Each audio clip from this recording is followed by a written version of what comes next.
જય શ્રી કૃષ્ણ. આજે છે વ્લોગનો ડે 12. બધા લોકોને એવું લાગે છે કે કન્ટેન્ટ ક્રિએટર બનવું એ તો બહુ સહેલું હોય છે, પરંતુ એવું હોતું નથી.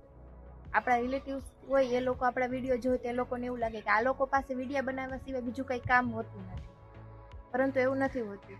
વિડીયો બનાવવા, એને એડિટ કરવા અને સમયસર અપલોડ કરવા એ પણ બહુ અઘરું જ છે. અને જો પછી વ્યૂ ન આવે તો એ શું ફીલ થાય તો એ કન્ટેન્ટ ક્રિએટરને જ ખબર હોય. કન્ટેન્ટ ક્રિએટર હોય છે એ વિડીયો તો અપલોડ કરતા જ હોય છે, પરંતુ સાથે સાથે જોબ કરતા હોય તો જોબ કરે છે, સ્ટડી કરવાનું બાકી હોય તો એ લોકો એનું સ્ટડી પણ પૂરું કરે છે. એના સ્ટડીમાં પણ એ સારી રીતના ફોકસ પણ કરતા હોય છે. એને ખબર પણ હોય છે કે આને આગળ શું કરવું છે, પરંતુ હોય અમુક કે એ લોકોને એવું લાગે કે આ લોકો વિડીયો જ બનાવ્યા કરે છે, બીજું કાંઈ ભણવામાં કે એના કરિયર ઉપર કાંઈ ધ્યાન નથી દેતા.